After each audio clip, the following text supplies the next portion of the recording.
boa noite, né? Fazendo uma improvisação aqui da minha ring light. E, né, agora que eu tenho tripé fica um pouco melhor. Mas tá, eu vim falar de um dos livros que eu acabei agora em janeiro. Vou voltar a gravar sobre os livros que eu terminei no exato momento em que eu termino, porque eu acho que fica melhor.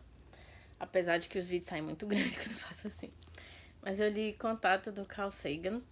E assim, gente, eu gostei da maior parte do livro. Só acho que, particularmente, o estilo de escrita do Carl Sagan não me agrada muito. Porque, pelo menos o romance, tá? De ficção dele, que é esse livro aqui. Porque eu acho ele muito prolixo.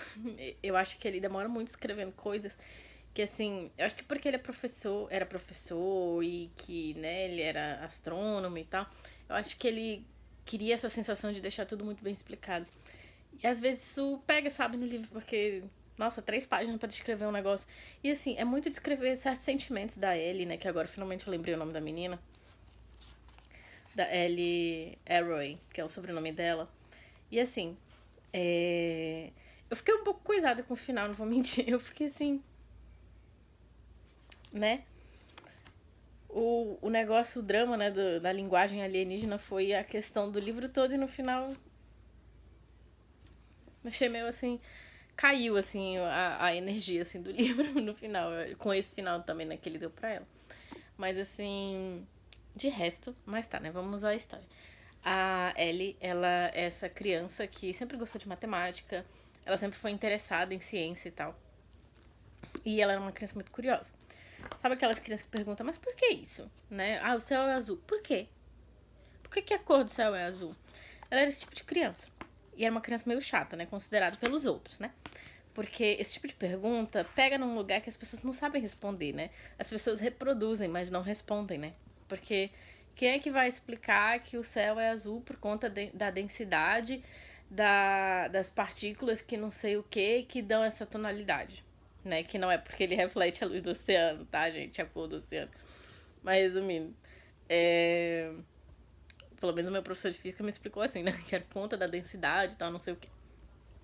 Isso já faz muito tempo que eu saí do cursinho. E, resumindo, ela faz esse tipo de pergunta e as pessoas ficavam meio assim, mas que menina chata. E ela cresceu assim, né? E ela foi buscar também uma carreira acadêmica. Não é à toa que ela fez física, ela fez astronomia e ela era astrônoma. E ela foi trabalhar, né, com astronomia na NASA, né? Não sei se já tinha esse nome na época, mas era na NASA. E lá ela tá num projeto, que é um projeto, eu acho que é o projeto Argus o nome. E é um projeto que é justamente sobre a questão de, né, vida fora da Terra.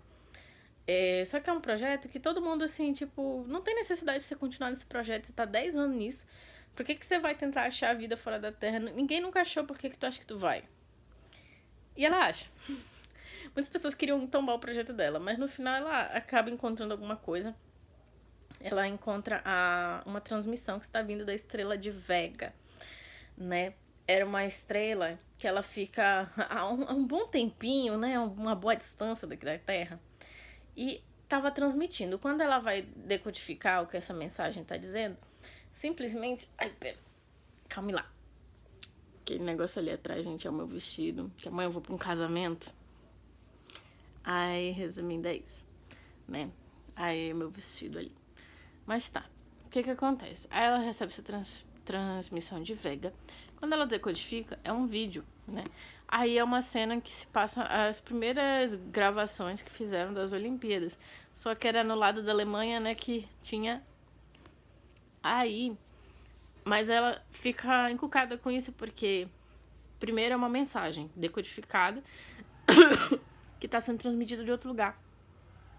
E já é o choque, né? Tipo, estão transmitindo, pegaram algo da Terra que foi enviado e estão transmitindo de volta. Então, estão mandando uma mensagem, né? Então, ela tenta decodificar e ela acha essa mensagem, né? Que é uma gravação das Olimpíadas. Nisso, eles acham instruções, né? Nessa mensagem que falava para eles construírem uma máquina. Que foi apelidada de máquina do fim do mundo, um monte de coisa. Aí, quando a notícia sai, né? De que mensagem foi encontrada no espaço, na vinda do espaço, é como se fosse um apocalipse, né? Principalmente para as pessoas mais religiosas, ou para as pessoas que, quando eu falo mais religiosas dentro do cristianismo, considerando o cristianismo, e as pessoas que são religiosas, mas que não são cristãs, né? Que isso causa uma certa, assim, novidade, né? No meio das crenças, né? Porque fica todo mundo, assim...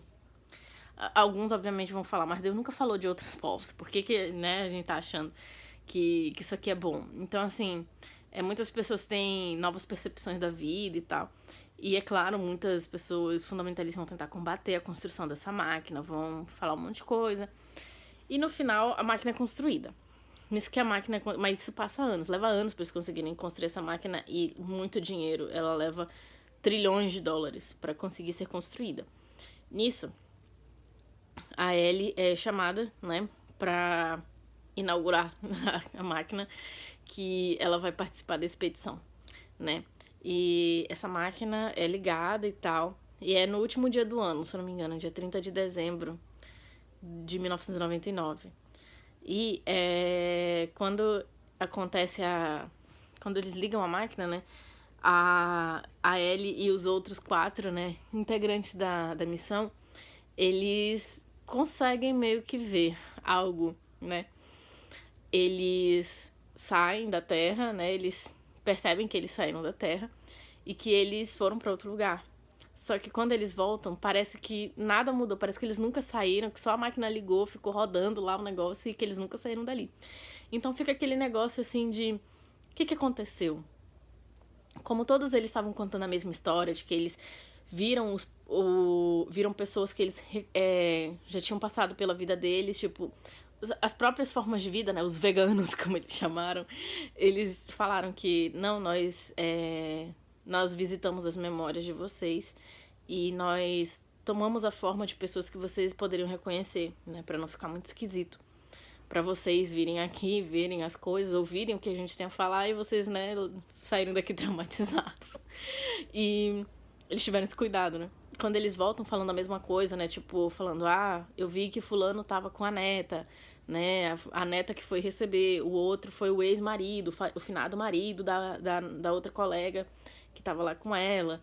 Então, assim, eles estavam contando essas histórias, mas, assim, nada foi solucionado, né? Tipo, eles não tiveram, assim, aquele momento de... O que vocês queriam falar pra gente? Eles não falaram isso. Era aquele negócio de explicar que...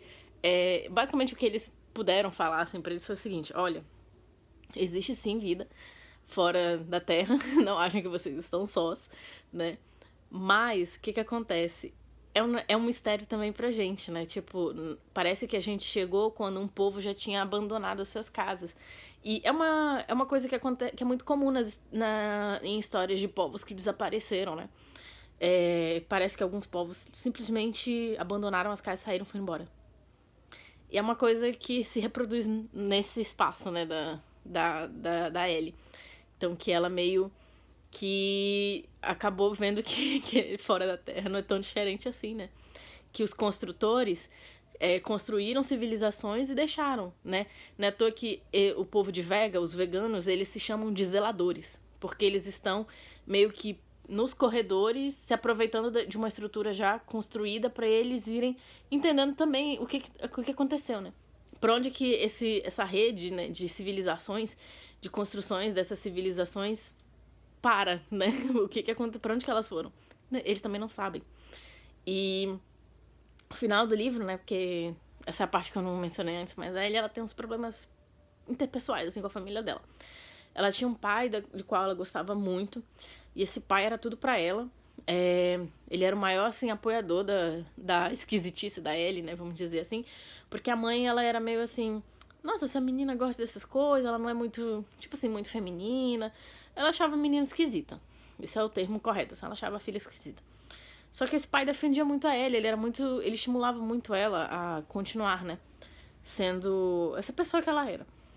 Só que, assim, a relação dela com a mãe dela não era tão ruim, mas era uma relação fria e distante até. O que acontece? No final, a Ellie entende que comunicação, independente do povo da Terra, no caso nós, terráqueos, né? Terráqueos, veganos, a civilização dos construtores, independente de tudo isso, a coisa que nos une é comunicação, né? É você se comunicar com alguém, é a coisa que, independente do que seja, as espécies, colocando nós e, por exemplo, outras espécies, é a coisa mais importante, né? Porque a partir do momento que a gente se comunica e outra pessoa entende, mesmo não sendo o idioma dela, não importa como a mensagem foi feita, se a pessoa entende, a linguagem atingiu sua função, né? Então, ela percebe que... Ela tem essa percepção do final, né? Que, tipo, que a coisa mais importante é meio que família, é comunicação, é se expressar, é deixar pra lá os problemas que eu tenho com as pessoas e entender que elas são assim, não sei o quê. Só que assim, né? Ele passou a maior parte do livro sem falar com a mãe dela. E agora eu vou dar spoiler. No final do livro, a mãe da Ellie explica pra ela que o pai da Ellie não era o pai dela. Ela teve um caso extraconjugal com esse homem, o John alguma coisa, ele que é o pai da Ellie.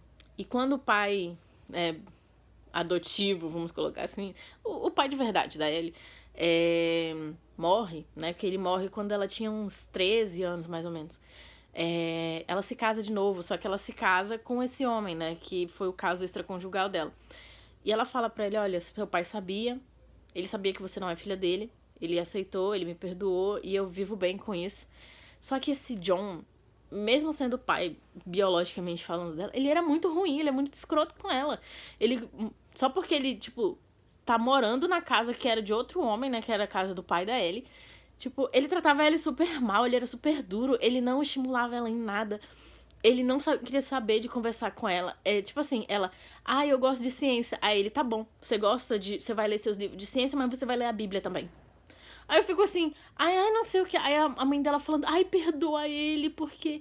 Sabe, ele é seu pai. No final de tudo, o pai é o caralho. Mas resumindo, gente, sério, eu não gostei do final. O final, assim, foi uma quebra muito... Assim, né? Fiquei assim, rapaz... Ele nunca te deu um negócio, quem te criou foi o outro. Perdoa. Perdoar o quê, amiga? O que tem pra perdoar? Você nunca foi presente na minha vida. E quando você foi, ainda fez questão de ser um merda. Né? Não tem o que perdoar, é esquecer. Aí, resumindo. Foi isso. Não gostei do final. Falo logo, assim. Também não gostei muito do ritmo do livro. É um livro, assim, que tem, sei lá... 400 e poucas páginas e dava pra ter sido reduzida em 200 e pouco, porque eu acho que, assim, Carl Sagan demora, viu? Ele escreve muita coisa, assim, que desnecessária, vou ser honesta, gente. Tem gente que ama esse livro, mas fala o real oficial.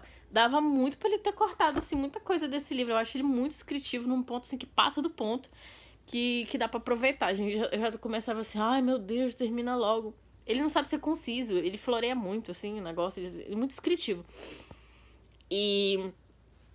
Mas não se preocupem, não tem muita, assim, descrição de física e tal, essas coisas. Quando tem, é bem didático, assim, são coisas muito pontuais e é muito explicado pelos protagonistas, pelos personagens. Então é isso. Gostei do livro, no geral. Não amei, mas, assim, não foi ruim, sabe? Já li coisa pior.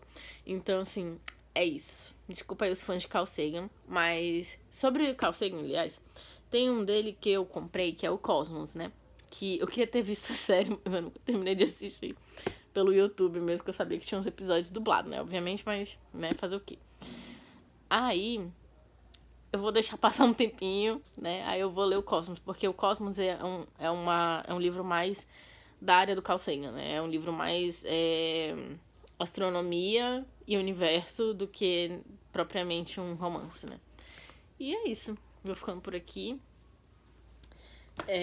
E eu tô lendo, né, o Joe Vai Bem, da Wei-Ki Wang. Eu acho que eu acabo, sim, esse mês. Mas eu ainda não li nada, tem uns 2 dias já dele. Mas eu vou tentar acabar daqui pra semana que vem. E eu também tô lendo o It.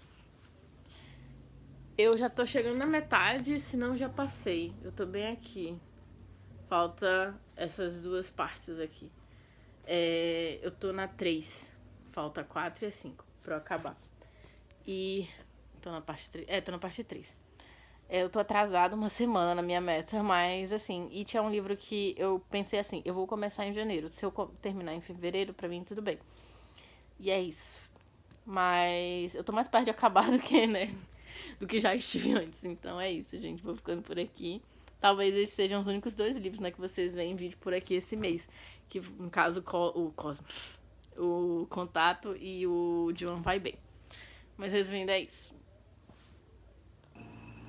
Oi, gente. Bom, eu vou tentar ser breve por motivos de, né? Eu tenho que postar esse vídeo amanhã. Mas hoje eu vou falar do segundo livro que eu acabei em janeiro, que foi o Joan Vai Bem, da Wei Wang. Bom, esse livro fala da Joan, que ela é uma médica intensivista, ela tem 36 anos no começo do livro.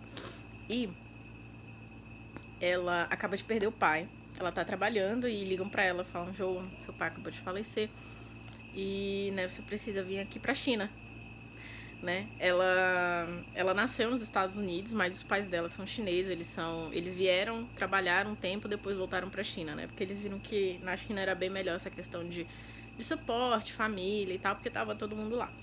Então, a Joan foi a que ficou, né? Ela e o irmão dela. Mas o irmão dela nasceu na China e veio pra cá depois que os pais já tinham conseguido se estabelecer, né? Ter uma estrutura. E o que acontece?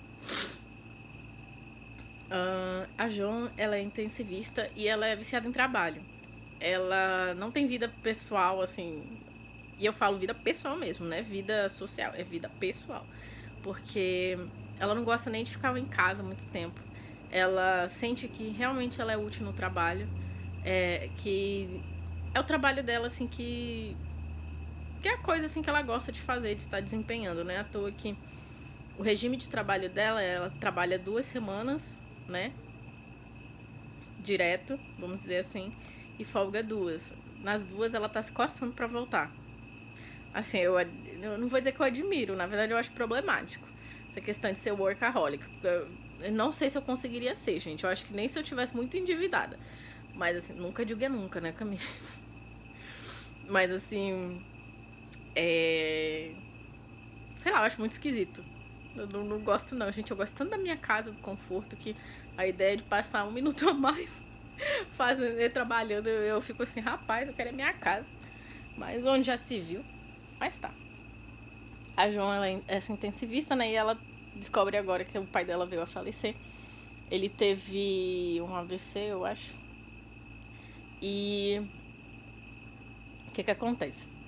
A partir da morte desse pai, a gente vê a Joan ter uma certa reflexão sobre si mesma, né? Porque ela entende a questão de que os pais dela, como imigrantes, eles estavam no modo de sobrevivência, né? Enquanto ela também, só que como ela nasceu nos Estados Unidos, acaba que para ela a questão da sobrevivência em si, ela veio um pouco depois, né? Esse contexto de sobrevivência mesmo para ela, não só a questão da infância dela, que foi muito pobre, porque os pais dela, como imigrantes, eles não tinham acesso a empregos qualificados, né? Os pais dela viveram do que foi o subemprego, né? O pai dela limpava piscinas, fazia esses trabalhos assim, enquanto a mãe também fazia trabalhos domésticos na casa das mulheres, né? Dos outros. Aí, então, se manter uma questão de sobrevivência mesmo para eles. E eles saíram de cidade em cidade, assim, se mudaram bastante, né? À toa que a Jo em si, ela não tem essa questão de apego com o local. E é até uma coisa que contrapõe ela com o irmão dela, né? Porque o irmão dela também mora nos Estados Unidos, só que ele mora em outra cidade. E ele tá muito bem de vida, porque ele fez faculdade desses negócios, coisa financeiro, mercado financeiro. E ele tá bem de vida. E a Joan também. Só que o que acontece? Enquanto ele, né, procurou uma esposa, teve filhos, ou seja, ele teve a questão do se assentar, né? A Joan não. A Joan não tem filhos, ela nunca nem namorou. Ela não demonstra interesse amoroso também em ninguém. Nem mesmo no cara que estão tentando fazer com que ela conheça, né? Porque ela mora num prédio. E nesse prédio, se eu não me engano, é o segurança e mais outra pessoa estão tentando, tipo, juntar ela com esse novo vizinho, né? Que se mudou pro mesmo andar, no outro apartamento, no mesmo andar que o dela. Só que não tem, assim, tipo, eles conversam e tal, o Mark, se eu não me engano, é o nome dele. Mas ele é meio assim... Como é que é? Eu ainda agora pensei na palavra. Ele é meio complicado. Às vezes ele tem uns comportamentos meio assim... Um cara branco, que não tem muita noção de realidade, sabe? Fala umas coisas assim... Incomoda, sabe? Não é à toa que a Joan, ela tem um jeito muito pacífico. Parece que ela não responde, mas ela é bem espertinha, assim. Principalmente pra ele. Não é à toa que esse livro todo é uma grande, assim, passagem na cabeça da Joan. Né? Então a gente vai sabendo o que ela pensa a respeito das atitudes desse vizinho dela. E esse livro é uma reflexão dela, né? Porque agora que o pai dela morreu e ela começa a repensar tudo aquilo que... morreu o pai, morreu-se aquele pai que ele foi pra ela, né? Né, à toa que até o final, assim, foi... dá vontade de chorar um pouquinho, porque é quando ela entende o que esse pai tentou fazer pra ela, né? O que esse pai tentou com relação... Tipo assim, o que esse pai representou pra ela, né? E ela tem uma relação um pouco complicada com a mãe dela, né? Porque a mãe dela era muito dura, muito rígida com ela, né? E depois a mãe dela fala que... Basicamente ela fala, olha... A gente, tipo assim, você não é mais criança, não é mais adolescente. Tipo assim, a gente não tá mais nos anos perigosos, né? Eu não tenho mais que ficar te supervisionando. Então, assim, eu acho que a gente pode ter uma relação um pouco diferente agora, né? Só que, assim, a mãe dela era bem escrotinha às vezes, sabe? Às vezes tratando ela. Então, assim... Mas a Joan parece que não guarda rancores da mãe por isso. Na verdade, ela entende o porquê da mãe ter agido assim. E ela não guarda rancor da mãe por isso. Não é à toa que ela tenta mesmo conversar com a mãe dela de igual para igual. Igual para igual, pronto. Em decorrência, assim, já passou, o passado já passou, né? Não tem mais o que fazer, então ela tenta, assim, dialogar com a mãe dela. Então, é meio que isso, sabe? Mas a história é bem interessante, gente, porque a Joan é meio que um diário mental, né, da cabeça dela, que ela tá fazendo com essa história. Ela pensando sobre tudo isso, sabe? Sobre o porquê que ela é desse jeito, o porquê que os pais dela fizeram o que fizeram, e como que ela chegou aonde ela chegou, tendo toda essa bagagem, sabe, cultural e familiar ao redor dela. O fato de que o irmão dela meio que tenta ser o patriarca agora que o pai morreu, né? Ele que tenta dar as cartas pra Joan, tipo, falar, você tem que fazer isso, você tem que fazer aquilo. Por que você não larga esse teu emprego? Você abre um consultório, você faz, tipo, as suas consultas, você... Tipo assim, ele tenta meio que dizer pra ela o que ela tem que fazer, só que a Joan faz o que ela quer fazer, e não o que os outros querem dela. Então, acaba que... E ela sabe que esse irmão dela tem muita influência sobre ela, né? Não que ela vá fazer o que ele quer, mas ela não questiona com ele. Tipo, ela não fala, olha, mano, para de falar isso, o emprego é meu, sabe? Eu faço o que eu quiser. Então, é basicamente isso. Eu classifico como um bom livro pra medicina, porque se você, né, é viciado em trabalho, indica isso pra... Olha, você conhece alguém neste ramo, nesta carreira vital, né? Indica pra alguém aí que é um conhecido workaholic. Essa aqui é a foto da autora. E resumindo, gente, sério, eu achei um livro bem interessante. Dá pra dar muitas risadas, porque a Joan, às vezes ela fala umas coisas que as pessoas que ouvem, assim, os outros personagens, né, ficam assim, nossa, que mulher desagradável. Mas ela não é desagradável, gente. Ela só realmente não tem, assim, esse filtro de que a coisa que ela tá falando é desagradável, sabe? Que ela fala às vezes ela fala umas verdades, assim, só que não é assim, porque eu sou assim e tal. Não, ela só fala porque é uma reflexão que ela faz, só que ela assim, né? A gente pensa e ela fala. E acaba que, né, pra quem ouve, talvez não seja muito, muito legal de ouvir. Mas resumindo, é isso. Achei um livro bem interessante. Que às vezes eu queria ser assim, sabe? Falar as coisas e ficar por isso mesmo, assim. Só falar, sabe? Não ficar segurando nada. Só que às vezes eu sou boca de sacola, né? E às vezes eu me seguro pra não falar coisas que eu sei que eu não deveria falar. Às vezes eu tenho filtro, né? Mas resumindo, é isso. E até a questão de que o fato de que a Joan não... Ela é uma pessoa muito solitária, assim, no geral, a gente tem essa impressão dela no livro. Que ela frequentou, né? Eu não lembro se foi psicólogo ou se foi psiquiatra, e eles falavam isso, tipo, o fato de que ela não interage, né? Ela não conversa, ela não socializa, ela é muito isolada, ela é muito solitária. Então, é isso, assim. Só que no caso dela, sei lá, parece que é até bom, sabe? Faz bem pra ela. E é isso, assim. Contra todas as questões, né, que falam que isolamento não é bom, né? Olha, depende. Como uma pessoa que procurou o auto-isolamento, eu digo assim que é bem bom. Cara, é muito bom. Tem hora que eu quero falar as coisas e eu lembro que eu não posso falar pras pessoas, porque eu não falo mais com elas. Também. É triste. Mas fazer o quê, né? Os preços que a gente paga, né? Pela paz. E é isso. Vou ficando por aqui. Vou deixar minhas redes sociais aqui na descrição do vídeo. E é isso. Ai, gente, gostei bastante, porque esse livro eu ficava namorando ele, né, pra ver se baixava de preço. Finalmente, quando baixou, eu comprei. Ainda bem que eu li logo esse ano, porque é um livro muito assim, amorzinho, sabe? Muito tranquilinho. Apesar dele ser meio um pouco pesado, né? Mas acaba que ele é bem gostosinho, assim, de ler. Gostei de começar o ano, assim, lendo um livro tranquilinho. Então é isso.